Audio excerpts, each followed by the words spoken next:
We're going to follow our usual format, which is to have our presenters present, and they've got a nice PowerPoint that they are going to use for us. We'll have questions and answers at the end. So please utilize that chat function and type in your questions or your concerns or whatever issues you want to bring up in there. And Katie Torgerson will then be leading that Q&A at the very end. Our two guest speakers have also agreed to stay on. And so if we have further questions, they'll be happy to answer them or engage in more discussion with us at the end. And we will be putting their PowerPoint and a resource list that they have provided for us on our website as soon as I get that done. So we are really fortunate to have two representatives today with us for our Arts and Culture EDTalk. Kristen Madsen is one of them. Kristen moved to Santa Rosa from Los Angeles about 8 years ago to assume the position of Executive Director of CreativeSonoma. Kristen is a career professional in the music and arts industries. As an arts manager, she has worked in dance theater, in recording preservation, and her most recent position was in Los Angeles as Senior VP of the Grammy Foundation. Kristen plays both classical and jazz piano. Her colleague, Samantha Kimple, is program officer at CreativeSonoma.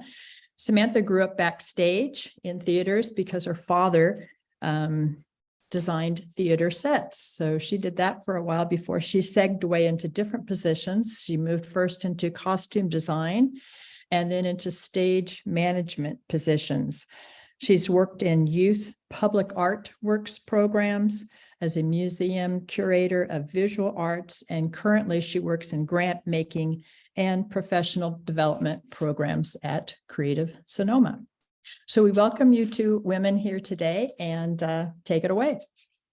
Thank you so much, Sarah. And thank you for the care and thought that you and Katie have been offering to Sam and me as we have been preparing for this journey together. And it's really nice to see a handful of familiar faces on the screen. So hello, friends. We are delighted to be here today to talk about the arts. I'm not going to say any more about our bios, and really all I'll say about CreativeSonoma is that we are a county agency housed in the Economic Development Department to advance and support the condition of the arts in Sonoma County. And then you can ask more about that when we get to the Q&A if you want to know more about us specifically, because we're here to talk about the arts community broadly. We want to present the case to you today that as you're thinking about your funding decisions, that you think about the arts, and whether that be your Impact 100 decisions or your personal decisions. And we hope to do it by helping you see the arts maybe through a slightly different lens than you typically have, to understand that the arts, in addition to their amazing intrinsic value they have in bringing joy and beauty and richness into our lives, they are also an underappreciated and underutilized tool to solve other community challenges, whether that be social cohesion or diversity, equity, and inclusion issues to youth graduation rates. We're going to help you understand some of the very thorny issues that our arts sector is facing today. And we hope you'll come away understanding that this is an incredibly important role that the arts have in our community every day. And we're going to do it with some critical data and statistics. As Sarah referred to, we've given you a one sheet that cites all of the data that we are going to talk about. And then we'll also pepper that with some anecdotal information about the arts community here in Sonoma County. All right, so let's get going on the next slide. We're going to start out by giving you a little bit of a macro, which is what is the state of the arts nationally. This is a study that is done by Giving USA every year. The most recent numbers are for 2021, and it shows the various sectors that receive philanthropic donations and how they rate against each other. And you'll see arts, culture, and humanities, 3 up from the bottom. I will tell you that is where the arts always are. We are neck and neck often with environment and animals, but we don't really get much up beyond that. Now, you'll also notice in this list, but it shows that there's an increase in 2021, a big increase, 27.5%. But that's because the prior 2 years during COVID, there were significant decreases to the arts. So still trying to catch up. So if you can go to the next slide, we can talk a little bit about COVID, those prior years and what happened there. So, and the state of the arts in Sonoma County a little bit more. As we all watched the reports on how the arts sector was faring during COVID, and as Creative Sonoma was completing some of our own outreach locally, the arts consistently ranked in the top 5 sectors that were impacted, that were hardest hit by COVID. And in Sonoma County, a study done by Dr. Robert Eiler at SSU put us in the top 4. So always hit the hardest of any of the other industries that were out there. What that means specifically is the arts economy shrank at nearly twice the rate of the national economy. So the arts economy during COVID shrank by 6.5%.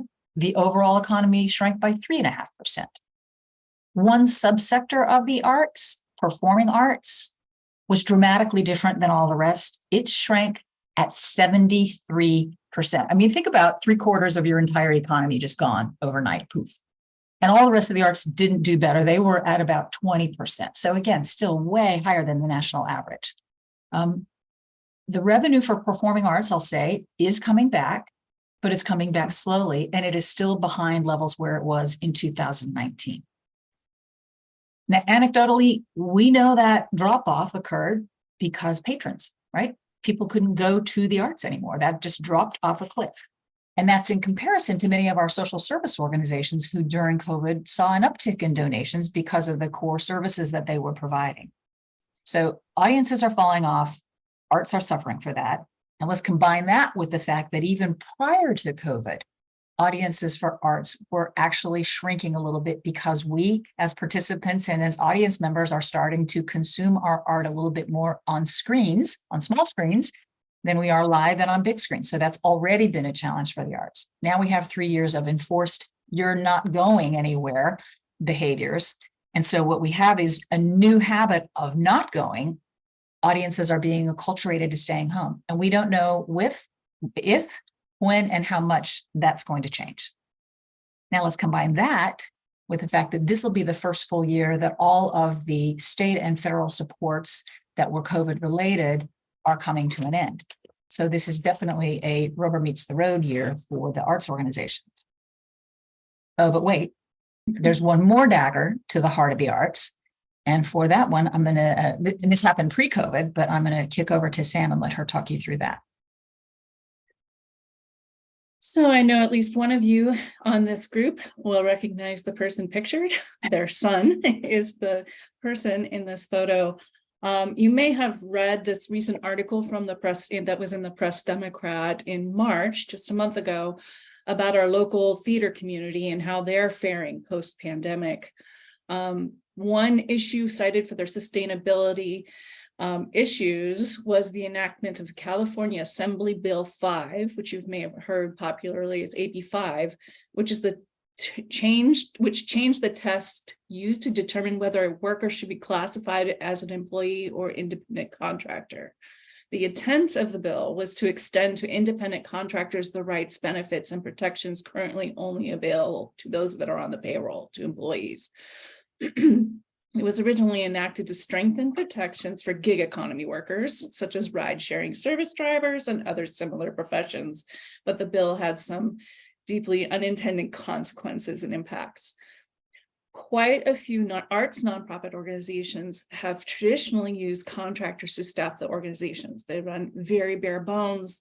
You know, the cost of a ticket does not cover the cost of producing a show. So before the law, while most administrators were already required to be employees, a lot of organizations, especially theaters, have used contractors to hire teaching artists, designers, so costume, light, sounds, props, scenery, and the performers, the actors themselves. AB 5 allowed certain categories of those service providers to be exempt, such as bookkeepers, graphic artists, marketers, to continue as contractors, but it did not extend to the many creatives that work in performing arts Most theaters, even the larger ones, struggle to afford the cost of switching over to payroll employees and maintaining that payroll. And so if we look at how that impacts us locally, in this picture, Keith Baker, producing artistic director of Main Stage West, recently they announced the closure of the theater. That is due to the law went into effect on January 1st, 2020, and we know what happened just 2 months later. They was immediately compounded by the duress of the pandemic, which led to extended closures, as Kristen mentioned, and many attempted pivots to virtual offerings, but that came nowhere near be able to support them. So that is actually what Keith in the article cites to the closure, those two impacts. What we need is training for smaller nonprofit organizations on how to set up payroll systems, to budget for that, and to embark on more fundraising, increasing earned revenue. So Kristen, on to you. So that's making the statement, if you'll move the slide forward of the, thank you. That's makes the case statement for what the needs are in the community right now. But that's only one side of the coin. We also want to talk, as we mentioned, about the benefits that the arts have in our communities, and in specific, the benefits and the power for social change.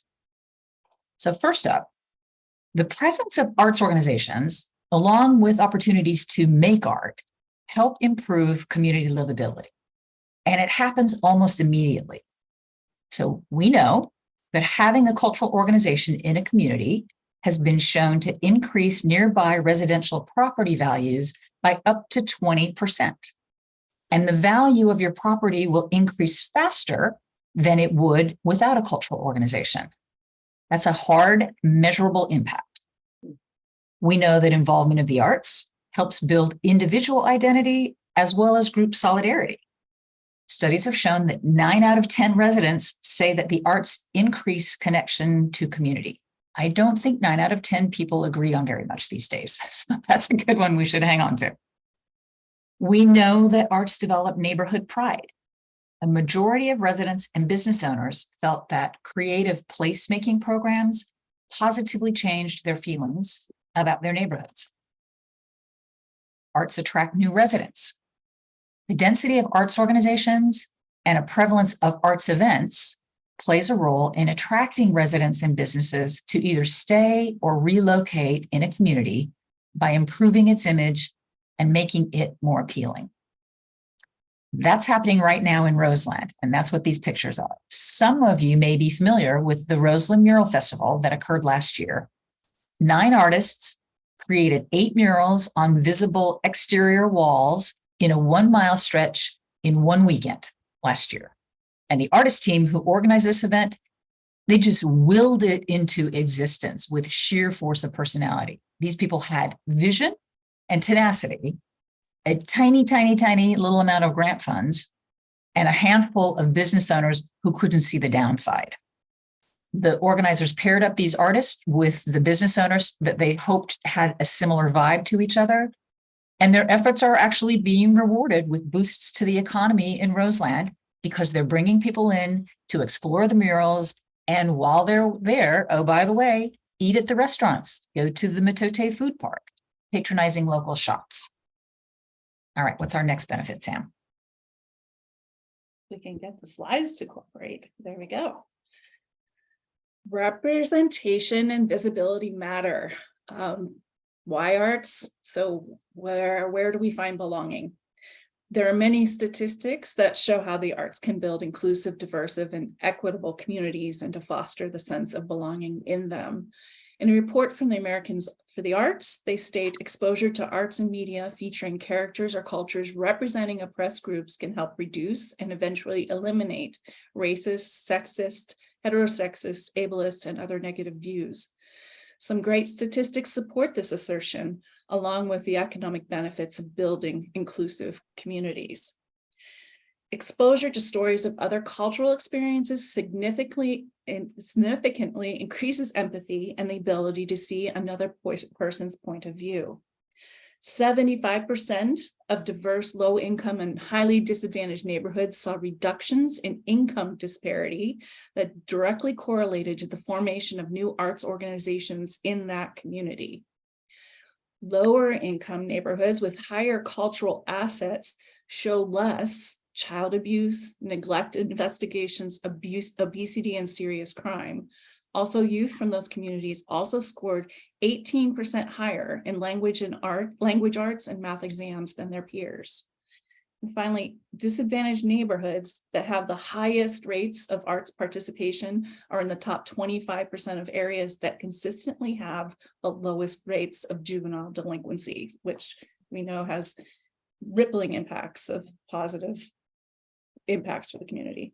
And then finally, immigrants who participate in culturally meaningful activities, including their indigenous arts, show improved psychological well-being, enhanced positive emotions and feelings, and deeper social connections with others. Locally, we see those statistics evident in one of our grantees. We're a grant-making organization in La Luz Center summer arts camps that had content focused on mariachi and other traditional arts. In post-camp surveys with parents, those parents reported that their children were no longer bored or disinterested by the traditional music that they had asked them to listen to in the past, and were eager and excited to learn more by learning those instruments and playing that music. And their children were drastically more communicative. They actually used the word drastically at home as compared to before when they attended the arts camps. So those are huge increases and wonderful impacts. And Kristen, to you. And that's a good segue into one of my favorite impacts. We're going to talk a little bit more about the overall impact of the arts on youth and youth development. And the stats that I'm about to share with you are durable. They have been tested many times over and have proven out to be true. So here's a handful. Low-income students who participate in the arts, both in school and after school, have a high school dropout rate that is 5 times lower than their peers. And the impact has legs because they also are 4 times as likely to graduate from college. That's a lot. Okay. Students with arts-rich educations are more likely to be recognized for academic achievement, win awards for attendance, and pursue a professional career. And these are like big picture impacts. If they get 4 years of arts, they score an average of 100 points more on their SAT scores than students who have only a half year or less of the arts. They vote at a rate of 78%. And finally, this connects a little to what Sam was saying, after-school arts programs save cities money.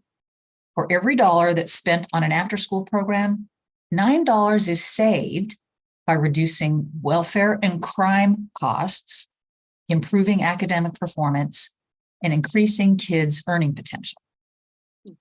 Some of you may know about the El Sistema music program that started in Venezuela and has been featured on 60 Minutes many times, teaching underserved kids how to play the violin. These kids were brought into a parking lot and given violins and taught how to play classical music. But the instructors learned very, very quickly that these kids were learning a lot more than just how to play music. They were gaining life skills of confidence and communication.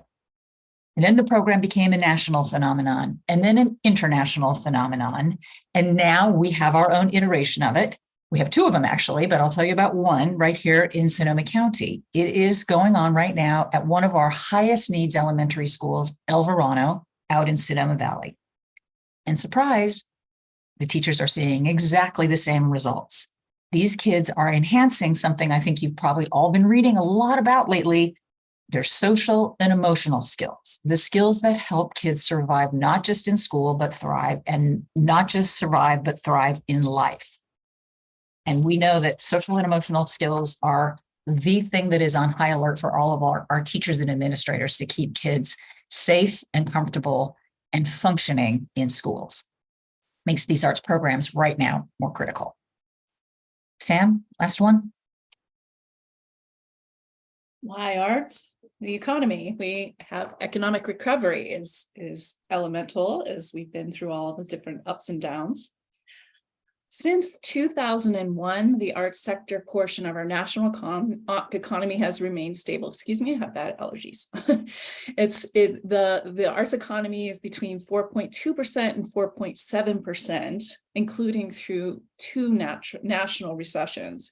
In California, it is much higher, accounting for 15% of the overall economy. We're probably one of the arts richest states as far as arts economy, due to the many industries that are located here in entertainment and game design and all of those amazing things. In general, arts economies rebound faster. They rebound faster than the overall economy after this most recent Great Recession and for the 3 years following it. In California, for every 100 jobs in the creative sector, an additional 281 jobs are supported in other sectors of the economy in 2021.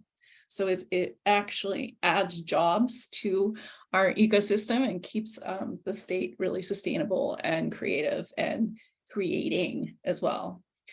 The photographs you see here are from a program. CreativeSonoma received a grant from the National Endowment for the Arts to do creative placemaking.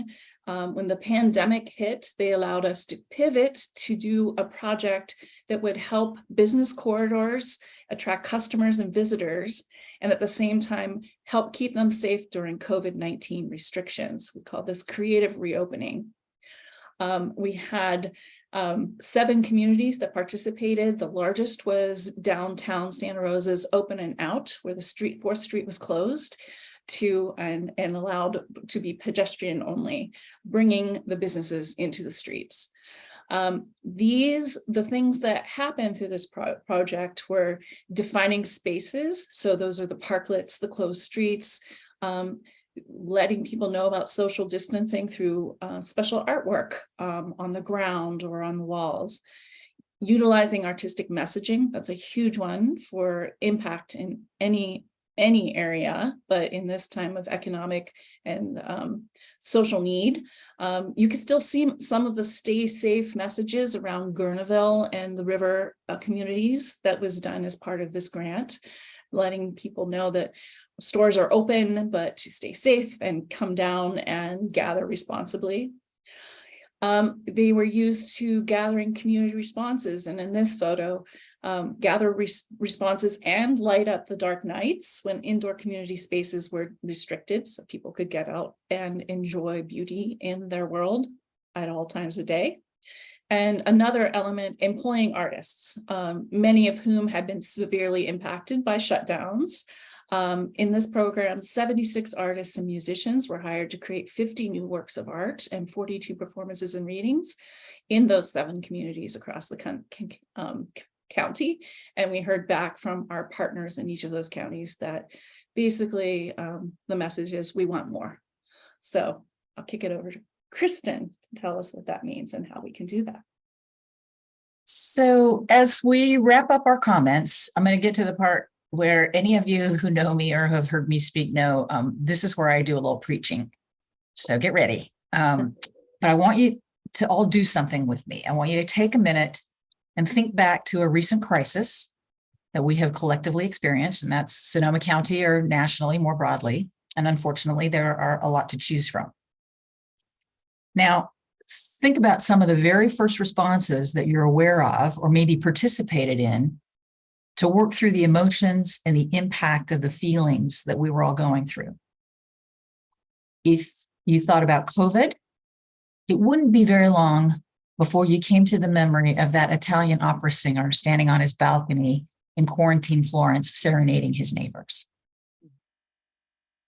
If you thought of 9/11, you might remember the 2 beautiful beams of light that are shot up into the sky on the anniversary, shimmering and haunting shadows of the Twin Towers that were once there.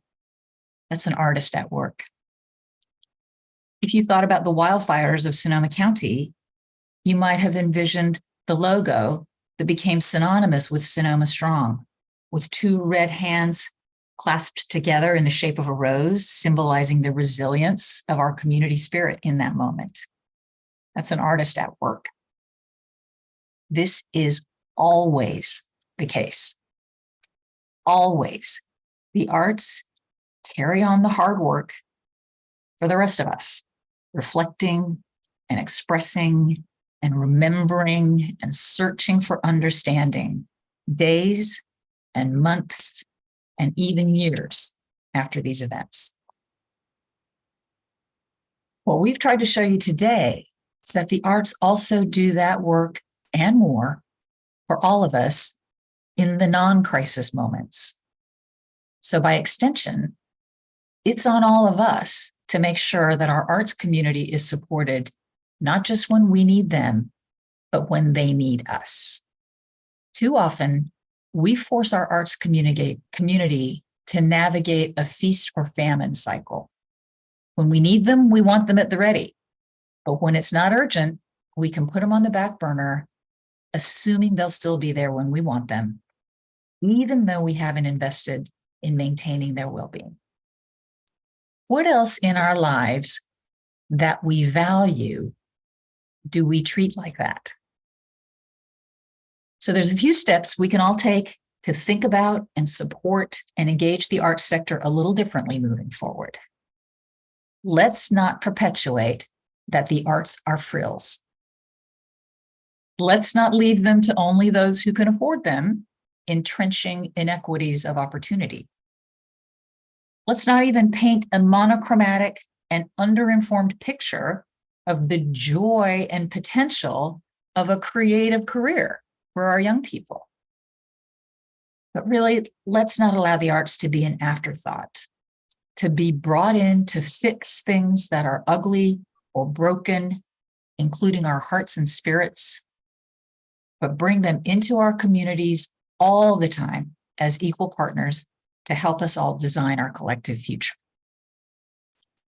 That wraps up our prepared remarks, but we would be delighted to answer any questions anybody has. Okay, thank you so much for this presentation, Samantha and Kristen. It's amazing how you're able to sort of prove the benefits of art through research data that's been collected. That's quite amazing, and reminding us of how important the arts are, not only in our critical times, but in our everyday life. So thank you very much for that. And let's take a look at some of these questions that are in the chat box. And if anyone has more questions, they're welcome to enter them now. Oh, wait, no, that's not. Why such a disconnect between amazing stats and funding? The question indeed, I don't know. If we can answer that question. I will say this, one thing that's kind of crazy about the stats is I think the arts have been so long on the chopping block all the time because they are considered a frill and they are considered that they'll be there, but we don't have to have them, that we have studied ourselves incessantly to try to come up with these arguments. I think it's a matter of just sort of right place, right time, and that people are not thinking about art as essential. We just don't come up that way in America. Other communities can't imagine, other countries can't imagine life without art at the center, but we have allowed that to be the case. So it's going to be on us to try to make that change. Yeah, and that was another question is in Europe, for instance, the state certainly funds different projects much more than we do. And why do you think that is? I mean, why do they value art more than we seem to? Yeah, I think we made art. I'm going to answer this, and Sam, you can jump in. You're better at a lot of this than I am, so I'll just simply say I think that we have made art a commodity, as so many other things, and allowed it to pretend like it will compete in a capitalist sort of type environment. And then at the same time, we turn to artists who actually do succeed in marketing their work and as capitalists and tell them that they're sellouts. So, there's sort of this weird, push me, pull you relationship we have with what we think art is supposed to be, and then yet what we're willing to pay for. Sam, do you have anything to add to that? Yeah, I think also the history of the United States in just a survivalist mode, this kind of pioneering mode, what we need to get by, pull up your bootstraps kind of thing that is entrenched in so many success stories, has not traditionally included this kind of statistics and thinking. And they're obviously making some communities where this message is really getting out, and all of a sudden different even social service providers are seeing greater impact and awareness. That's a huge part of arts. Arts is a communications tool about what they do and how they do it, can be so effective. And I'll just throw one other quick thing in. I think, Sam, you touched on something that I think we are all seeing, all of us, I mean, which is we've been so good in the United States on siloing everything that we do, each thing in its place. And I think what we're all coming to learn right now is that was a wrong-headed movement, because we all can contribute, all these sectors can contribute together, and we ought to be working together to maximize as opposed to, isolate. Yes, good. I'll stop sharing so we can see more of one another. Oh, that's great. Thanks. Okay.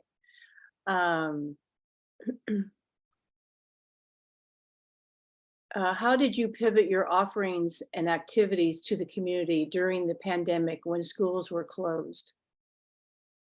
That's a really interesting question. I think we ended up doing, as everyone did, from CreativeSonoma's perspective, we did things online, and we also shifted where we were getting money from and what it was available for, which is in grant making. It really went to whatever the organizations needed. We worked with organizations that had already been through artistic review from us, but we weren't asking them to produce art. We were allowing them to use money, not as project funds, but to use money to keep their doors open, to keep salary on staff on salary and working, et cetera. So that was one thing we specifically did. And then we tried to get kind of pull together through our arts education staff, any of the arts organizations that do arts education, as well as the many, many teaching artists, to really start to think about, all right, we know art can keep kids engaged. We're all learning about, what is this Zoom?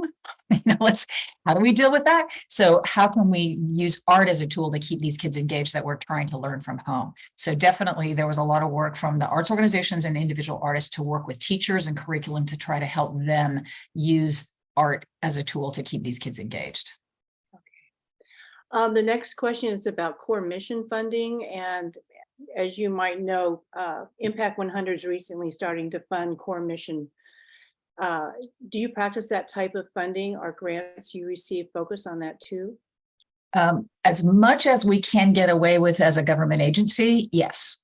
So we do have, some kind of stipulations when you're spending public funds that are a little trickier to do than when you are a private foundation, but we are 110% supportive of the idea of general operating support as opposed to project support, because project support is, forces people into that. It's a little bit now for arts organizations into the feast or famine, and what kind of project are they doing in any given year, versus appreciating and understanding that the mission is important, that the people need to be invested in, and that's where the continuity lies. Thank you. What percentage of grants are only partially funded?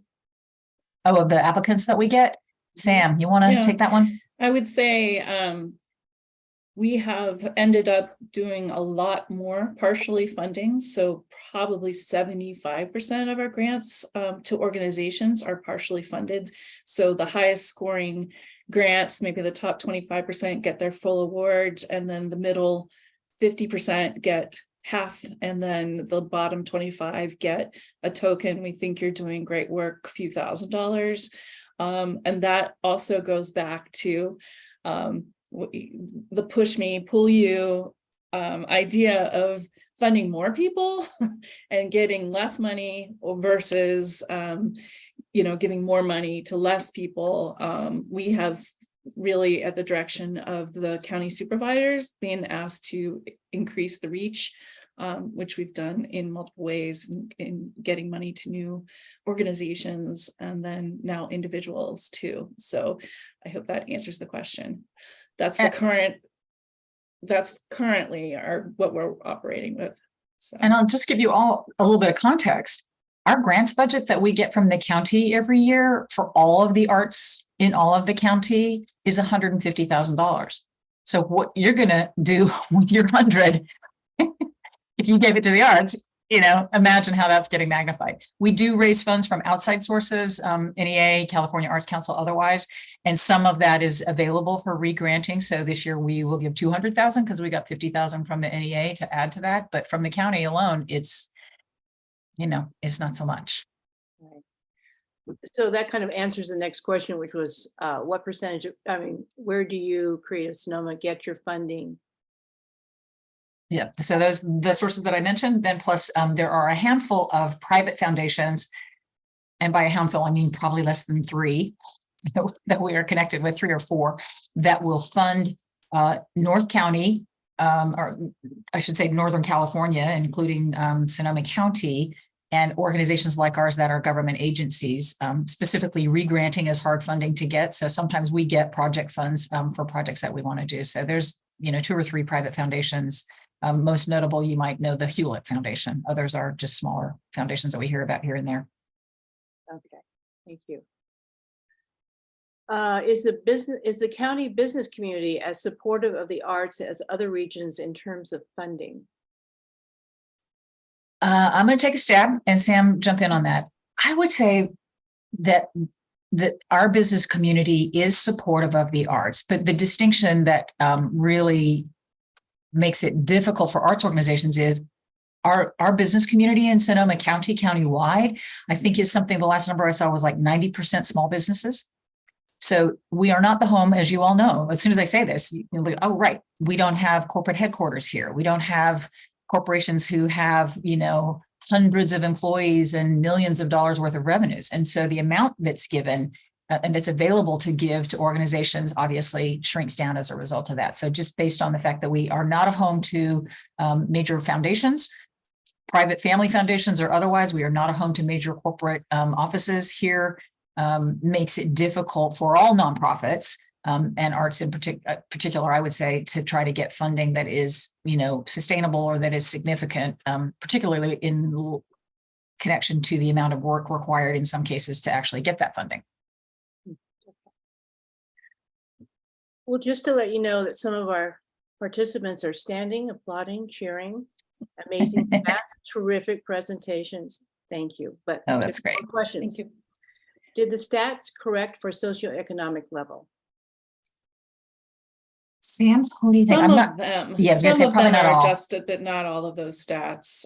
Most of them that we cited about, the decrease in juvenile delinquency come from the Americans for the Arts, their social impact work, that how the arts impact each of those areas, whether education, environment, social justice. You can pick your area. We put a link in the resources that we send to you. And I believe they have a pretty rigorous data department, and everything that they submit is pretty validly tested and retested. So, and for sure, the stats that I gave on the high school, and yes, there is. We gave the stat sheet to Sarah, and so she'll get it to you all. The stats on the graduation rates, that was specifically for underserved high school students, so kids that are coming from background. So in other words, the kids who benefit the greatest from arts education are the kids who are least likely to get it. That makes sense. Okay. Environment is even lower on the donation chart. How can the arts and environment and climate get more aligned? I saw that question come through, and I'm very happy to answer it. So should I continue? We need some really good, catchy music for climate action. Please, not just protest songs, but inspiring and uniting music and other arts. Okay, go. That conversation about music, I would love to have offline with you, coming from a music background sometime, whoever that is, happy to help. But in terms of, we agree 100%. And have done a few things to try to move in that direction, including trying to do research on what are interesting models that people are using the arts for environmental impact conversations.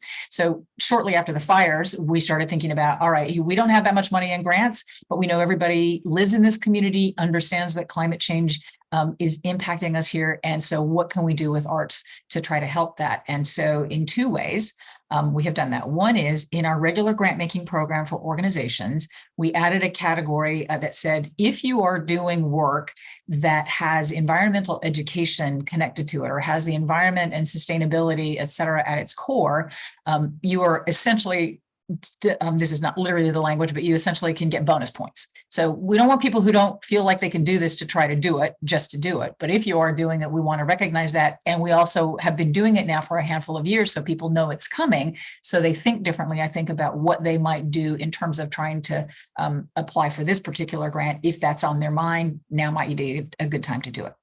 Secondly, we are in the mid stages of a program that we are doing where we are working with organizations and individual artists to install temporary public art all over the county. And we specifically sought out environmental organizations as hosts for that work. So there is new public art and art generally. So poetry, as well as music, as well as visual art at Pepperwood. That was just installed, and they did a grand opening in December. There is signage, really wonderful new signage that's going to go up in Redwood Armstrong Woods to try to help folks who are hearing impaired. And we had, let's see, what are the other, we had one other environmental partner. I can't remember, but anyway. Did you say the Geyserville? No, I didn't. You may be familiar with the Geyserville Sculpture Garden that is right at the first entrance into Geyserville, which, if you haven't seen it lately, has undergone a thorough and complete renovation and upgrade. It's really kind of fantastic. And so we're working up there with those folks to help fund a couple of projects there. There's also one that is quasi-environmental, but really interesting, with a local private arts provider and residency called Escalar in Santa Rosa, which has hired a native artist who has planted a native garden in some of the plants, mostly edible plants, not edibles, excuse me, different word these days, but edible plants that are in that garden, which is to sort of reclaim the land and think about, what we have done in the land over time. And as much as they can harvest from that, they're going to have the elders from the native communities here come in and have access to harvest that food and those foodstuffs, which they do not currently, many of them do not currently have access to. So that veered a little bit. All of those are kind of in and around the idea of what is the land and what is the environment, and how can art help magnify the issues that we all need to pay attention to. I'm impressed with the latitude of all your funding. I mean, that's huge. Where is the Escalar Garden? Sam, I forget. I believe it is kind of near Piner, I want to say. That may not be, don't quote me on that, but if you ask me that question via email, I will get it for you. Okay, thank you. Does CreativeSonoma have a relationship with the Press Democrat to promote the wide range of your work? Are you offering? Because we would like one. I wish. We work hard to keep good relationships with the folks over there and pitch stories and, get some of them. And sometimes it doesn't fit with what they want to do. So we would love any assistance or help we can get on that, because we do, talk to them about everything we're doing and try to draw their attention to it. And we get usually some coverage. It's not always as much as we would like, or the depth that we might like. So yeah, we're always interested. We feel like we're the background source for them all the time on what's going on. They call us up to ask us for information. So we wish that they would take our calls the other direction a little bit more. Yeah. I think a lot of people think that. So does CreativeSonoma help the different art centers? So many of our art centers in our county and region are struggling right now financially, I think too, with revisioning their purpose. Does CreativeSonoma help them with funding and guidance on rebounding from the decrease in COVID funding? Thank you. Funny you should ask that, Sam. Would you like to take this one? We have been acutely aware of some of the struggles of various art centers. We have some that become really sustainable and then start to falter. We've had some that have always struggled. And so because of the impacts of COVID and, our 5 to 7 years of impacts, whether fire, then COVID, and learning the ways to operate in this kind of new hybrid world, We do have funding for providing professional development, and sometimes we create cohorts for professional development. We have done that with, we had 15 arts organizations a few years ago that we worked with to do strategic planning and think about impact statements and all of that good stuff. But right now I am on the active search to hire a facilitator who can bring together our art centers. We know at least 6, and some other organizations may qualify and be able to get in on this cohort, to invite those staff members and board members to come together, talk about the issues they have for sustainability.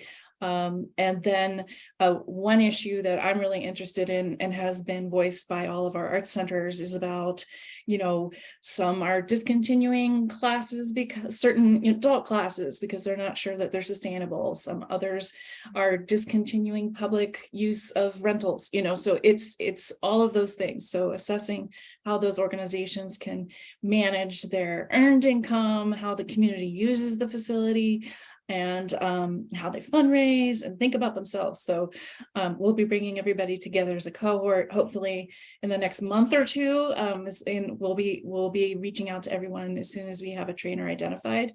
And my vision for this, and hopefully we can get a trainer where we can have them together as a cohort, and then we can provide some hours of independent individual consulting with each of those organizations to work on something that they especially need, that customized to their needs. So, because these community art centers are a heart, the lifeblood of the artistic communities, and 7 art communities, 6, 7 art communities. So we want to see them thrive, and so we are very concerned about them. If you only partially fund in order to increase the reach, are the projects still able to be implemented? We reach out to everyone that it gets a partial award and give them the opportunity to say, I just can't do that project, or that has never happened. We've asked if they can accept the money and scale the project. And so we give the opportunity for the organizations to scale the project, or propose something in the original spirit of the grant that we've made, and then contract with them to do that. So we never just say, oh, I'm sorry, you're not going to be able to do your project. We do reach out to see if we can make sure that money can have some impact. Since the arts have such an impact for the good upon mental health issues, is there funding available from grantors interested in societal and behavioral issues? I'm going to say we believe there is. It's interesting, and for organizations like yours that are regularly looking at multiple sectors, this may not seem crazy, but it is hard to get a social services funder to think about the arts as the tool for doing social service work, or social sector work. I will say we've attempted it in a couple of places and tried to partner with some organizations to do that work. But it's it's kind of, sometimes you feel like, oh gosh, if you go into the health services door, but you bring this arts project, that will make it stand out from all the rest, and that'll be great. But just as many reviewers of that grant application might look at it and say, I don't understand why the arts are part of this. So yeah, we think there is, but we're not as conversant in that. So I think it's incumbent on us and anybody who wants to work on this to really try to put the right partners together, the ones on the social service side who know that this can go in other areas, and those of us on the arts side who know, well, we do know funders who will fund, say, arts and veterans programs, or arts and aging programs, if those exist, that kind of thing. So we do work on that, and there are a lot of national affinity groups for funders based on the kind of sector that you are serving. And sometimes you can kind of crack through those doors to see if you can find out who the funders are there that might be open to these kind of collaborative projects. We've had quite a few conversations with folks that are interested in looking at bringing in new funding streams to help to, as someone I worked with, turn your cap sideways and think about it slightly differently. An example that I give quite often is I was able to get a grant for a museum I was working with for health of older adults because of civic engagement.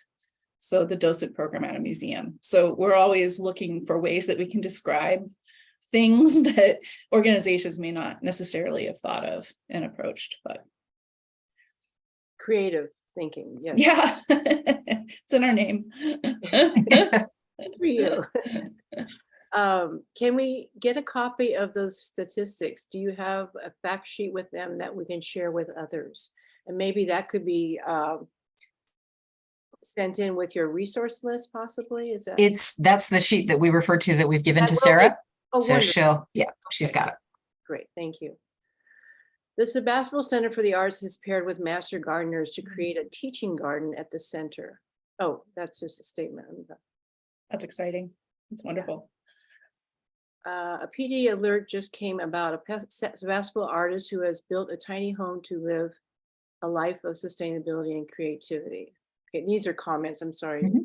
All right. It's fun. It's All right. exciting. Those are all good. So these are some questions people sent in earlier in anticipation of your talk. In light of the recent violence in our schools, how can art facilitate healing and serve as an outlet for mental health needs? And I think you have addressed that certainly, but I don't know if you have any more comments on that. Well, I'll say that, again, we know it works. When we were first established, a couple of years in, 2017 hit and the fires hit, and we were able to quickly take advantage of some grant opportunities and get some funding to do a training of teaching artists to give them the skills to do the work that they did, but with a specific mindset toward how do you use the arts to ameliorate the impacts of trauma. And then we had this roster of about 20 plus artists that we were able to put in school settings all over the county. And the program was popular enough that it continued for a couple of years to have teachers in schools working with students to do that very thing. And though the focus, the teaching artists didn't go into the school and say, okay, guys, we're going to talk about your trauma now. They went in and said, you know what we're going to do? We're going to make masks. We're going to make fairy houses. We're going to do theater. We're going to do a song. So we know it works. And when we have funding for it, we're happy to do it. And our arts education program grew out of doing that work. And so now we aren't doing the hands-on training and work anymore, but we're working with arts organizations and teaching artists and the school districts all over the county to try to help them figure out what to do. Knowing that Prop 28 was passed this last year in California, which will fund music and arts teachers in our schools, we are especially anxious to try to help schools and districts know how to access that money. The biggest question that we really have with that is there is a pipeline and it is not full of teachers coming out of college to go into the schools. So there's going to be a lot of openings. We're going to be trying to work with what kind of certification programs might be available for teaching artists who may not have a teaching credential to try to help use some of that money that will be available. And so that kind of veered a little bit off the trauma specific, but that is another issue that's on the table for us with arts education. I'm really happy to hear that. So that funding is available now. It's for next school year. So it starts, in this summer sometime. Okay. Have you considered, have you considered having a fundraising tour of the art in the environment that has popped up in recent years? For instance, in Southwest Santa Rosa or other places? Not specifically, but love any good idea. So keep throwing them our way. And if anyone wants to reach out and talk about that more after, I'm sure you have our contact information. Let us know. We'd love to know more about that. Or hear what you're thinking about it and think about what could be done. And art therapists especially are well poised to help with their training in psychology and the arts. That's right. And Sam, is it Dominican College that has a program in arts therapy right now? So there is a place to go for people to get training specifically to do that work. So in your travels, and you've probably looked at a lot of different communities that have art programs similar to yours, CreativeSonoma. Are there any that have programs that you wish you could have? Kind of a wish list. What would I like to have? Yeah. Well, we tease all the time that we want to be the Seattle Arts Commission when we grow up. Okay. Because they're just the smartest, most thoughtful, by the way, well-funded, I mean, really, the real kicker is the guy that was the executive director there for about 10 years is way too young to be so smart and good and talented. So that's, that makes us mad. But we don't begrudge him. He is really thoughtful and smart and wonderful. So they've been really, really good at understanding how art changes community and how it impacts everybody, and engaging community in all the conversations they're having. And their specific programs are just fantastic. They had thinking about the environment, they had this fantastic urban art garden program that the Arts Council was funding, maybe in partnership with some other organizations, maybe not. They have been just outstanding at diversity, equity, and inclusion, thinking about how could they get to voices of people in their community that had not ever been invited to the table. So they've been really smart at that. They've had a public art program in Seattle. They're one of the first actually in the country. So yeah, those guys are the real deal. That's great. And their funding is City. So their funding is mostly comes straight from the city. Very healthy. Yeah. Okay. What percentage of funding goes to communities of color, and are there certain types of programs that seem most successful? And this would be From CreativeSonoma. Pardon me? You mean from CreativeSonoma, our Yes. funding? Uh-huh. Through various, it's probably the organizations that are run is probably only about 5 to 10%. We don't have a lot of nonprofits that are run by BIPOC and are exclusively for BIPOC persons. But we've done a lot of work with service. So when we look at our arts program, the programs that our grantees fund, it's more like 75% of the programming that they're doing. Programs that you're all probably familiar with, the Luther Burbank Center for the Arts, their mariachi program, their summer arts programs in Roseland. So we do collect those stats. We know where the impact is, and we've made that a condition of our grant applications for about 4 years now, just assessing what underserved populations do you serve, and then asking that question again in what are your projects or intentions for your grants. So we've seen a pretty drastic increase from our very first year in 2015 up through now, really much farther ranging.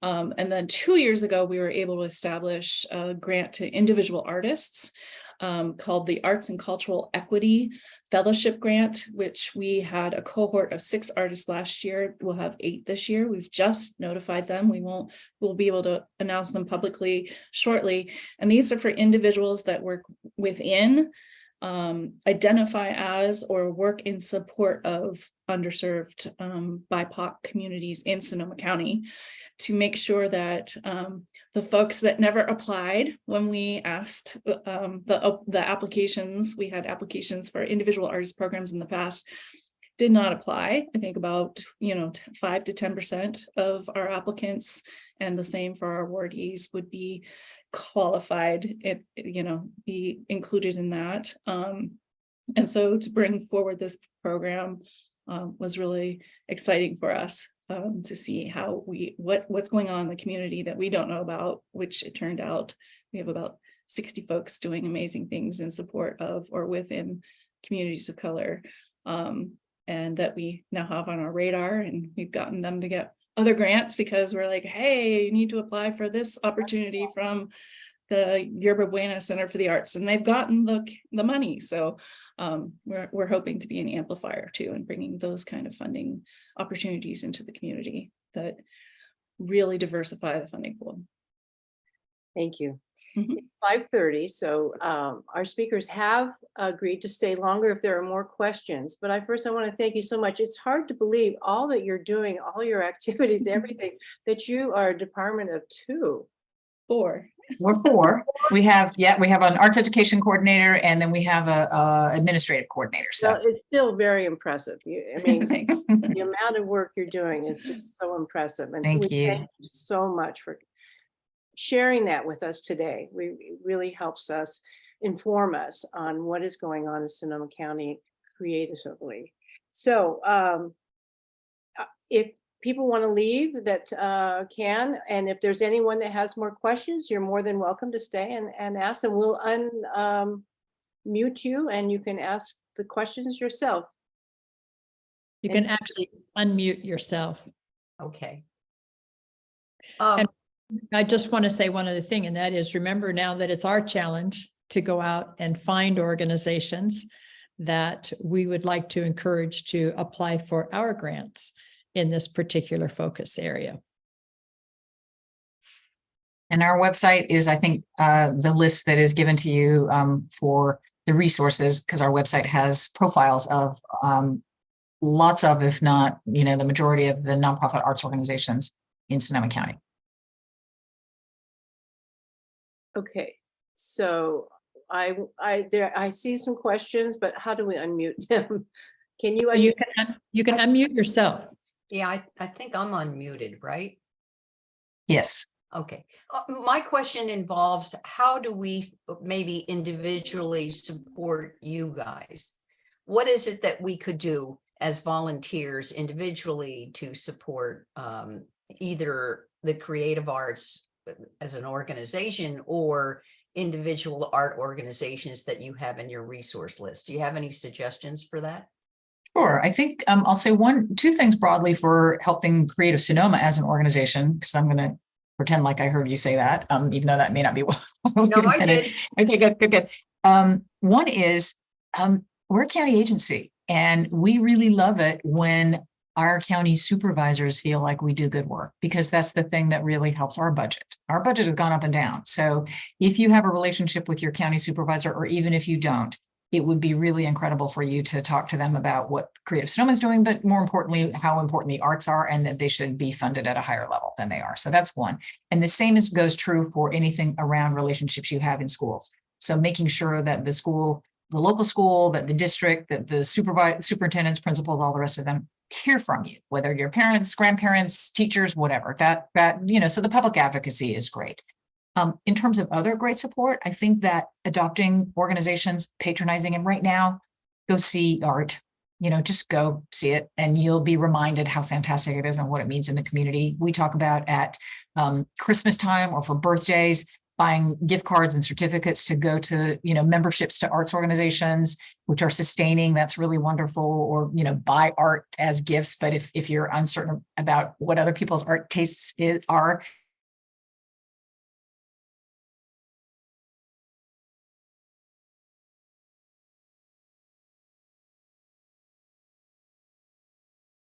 You're muted, Kristen, for some reason. Oh, still unmuted. There you are. there we go. Sorry about that. I don't know what's happening. I have a ghost in my machine. Did some of that come out? Okay. Yeah. So just buy tickets. I mean, obviously donations are great. People love that too. And many of the organizations, especially the bigger ones, are in need of volunteers to spend time in the organization. So, a diversity of voices at the table. So bring your ideas to the table, bring a friend, bring someone who's an unbeliever. Let them check it out.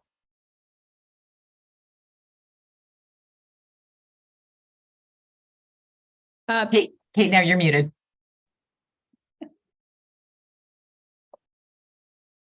I do have a question for you. Are there any Kristen. other questions? I'm sorry. I have a question. So Kristen, well, first of all, Samantha, I think your title tells us exactly what you do. But Kristen, I'd like to know, how do you spend the bulk of your time? What takes the most of your energy and focus? I follow Sam around and watch what she's doing and then try to pick up the scraps from. Yes. Ridiculous. It's varied every day. There's not enough time given to thinking about, what's down the road. So we had some luxury during COVID of a grant from Hewlett that let us think about the future and plan for the future. Currently, what's taking my time is public art. We talked about that a little bit. We are trying to get Sonoma County to adopt a policy to actually have a real live no-fill in public art program here and commit resources to it.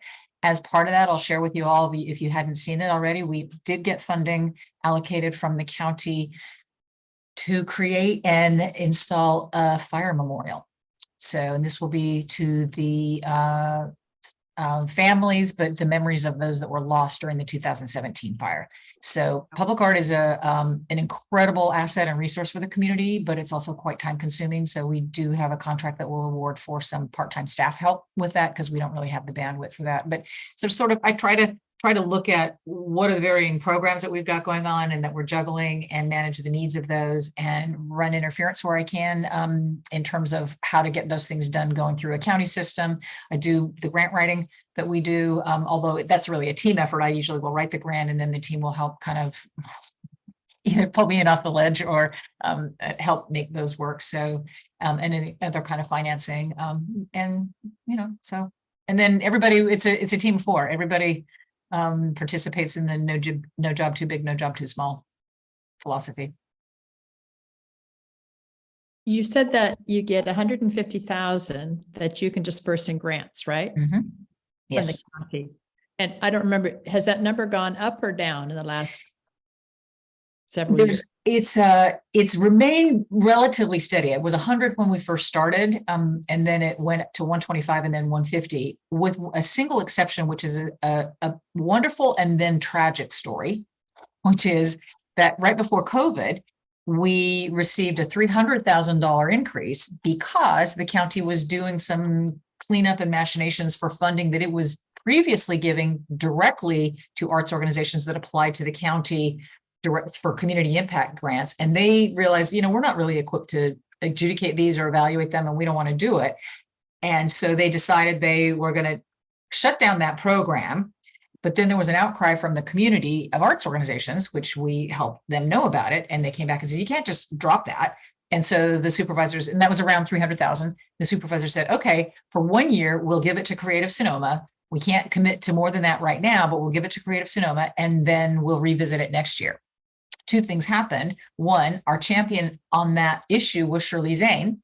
We love Chris Corsi, so this is in no way to say we don't love Chris Corsi and that he doesn't love the arts, but he wasn't the person who was following that through for us, and he's now there and Shirley wasn't. But more importantly, that was right before COVID. And during COVID, nobody got increases or got looked at again for extra funding. So we're due to go back and try to help our arts community come back and make a claim on those funds that used to come their way through us or on their own. And do you have the ability to influence what that amount is every year? Or the supervisors just say, this is what we've got? Mostly the supervisors say what it's got. And it's supervisors via, you know, we report up through a staff hierarchy and through budget workshops and all the rest of that. So we as staff people can say, here's what we think we would like. And then we get what we get. And so what has to get orchestrated is, what does the community know about it? And when is the right time for them to speak up to the supervisors? So I think Thea and Charlene had questions. And it looks like Barbara also has her hand up. From Barbara. Okay. Yeah. You gave some dramatic statistics about the success of music and arts for young children in terms of successes later on. I'm just wondering, in the county, is this a real hole for us? How, you know, you're talking about some school programs, but I'm just wondering what percentage of school children can actually take advantage of those things? That is a good question. And we, again, our arts education program, which got started in Director, is very involved in that. There is a dashboard, I'll call it, for the state of California, which you can pull up. And I'm going to make a note to remind myself to send you that link, which will go school by school, in county by county and school by school, to tell you how your school is doing in that regard. And it's only middle and high school because elementary schools do not pull out arts, you know, for arts and music classes. It's all classroom instruction, so they don't track it in the same way.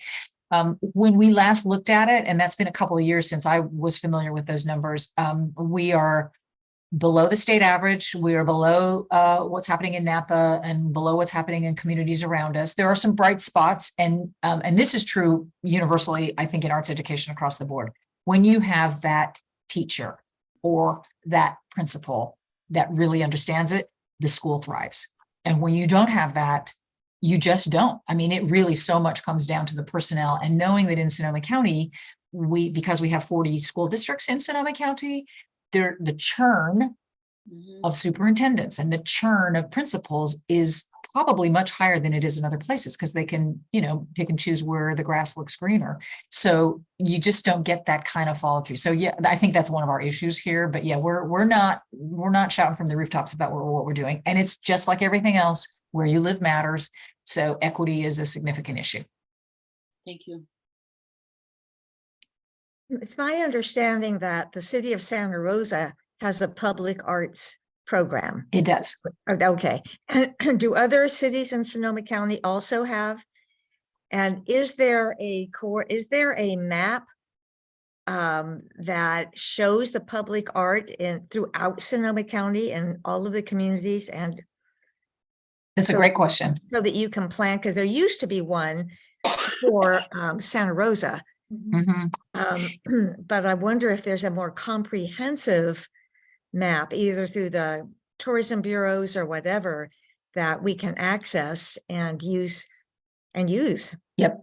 So there are a few municipalities that have programs, and they vary in what they actually are. So Petaluma, I think, follows Santa Rosa in the sense of the next largest program. The city of Sebastopol has a program. The city of Windsor has a program. Some of theirs are not really funded. They just sort of gather funds when they can from the general fund to put a piece of art permanently or temporarily in a location. The town of Sonoma has a public art program, but it has not been collecting funding for that program in a number of years. So they do exist, but they're a little bit, many are a little bit dormant.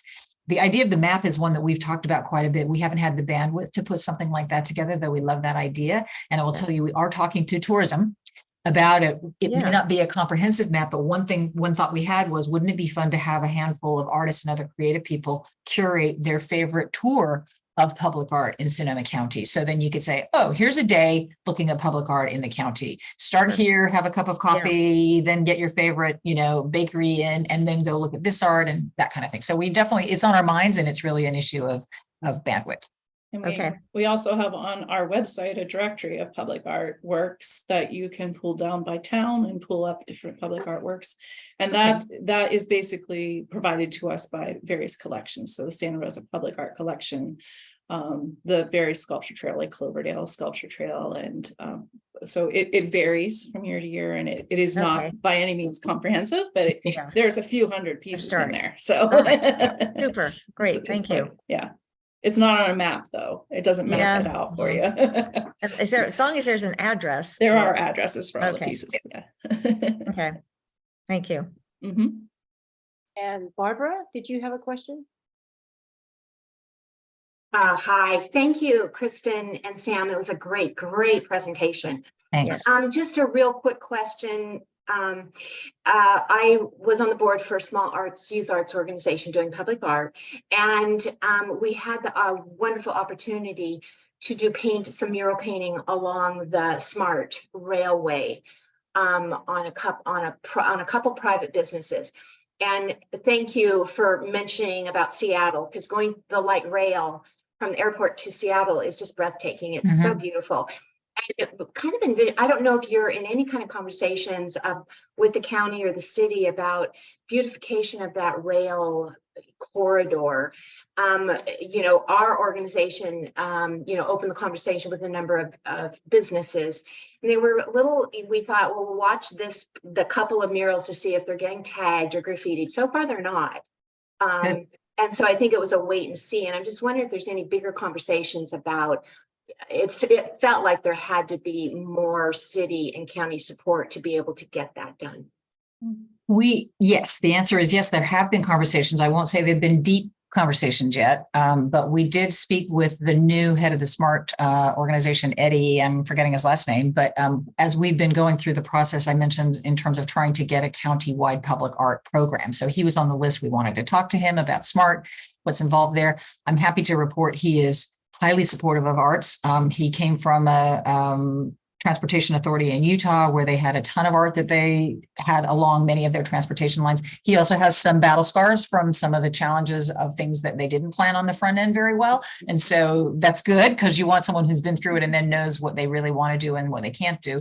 But he was terrific about it. And what we hope to be pitching to the supervisors in the late summer in terms of our plan is that we need to have it be flexible enough that it's not solely connected to new construction art on the new construction site, but that it pools the funds a little so we can also put it in places where we have good community partners, and that where maybe art isn't available yet, but there's a great backdrop for it somehow to help spread, again, to Suzanne's earlier comments about grants, spread the reach of what it is that we're doing in places around the county outside some of the urban core. Thank you. I also want to say that this recording will be available upon request by contacting Thea Hensel. And again, thank you very much. We're at the 5:40 or 5:45 mark, so let's see. Right. You guys run a tight ship. We do. Thank you. Thank you so much. Thank Yeah. you. Thank you. Appreciate it. Good luck to you all. Thank you. Take care. Thanks. You too.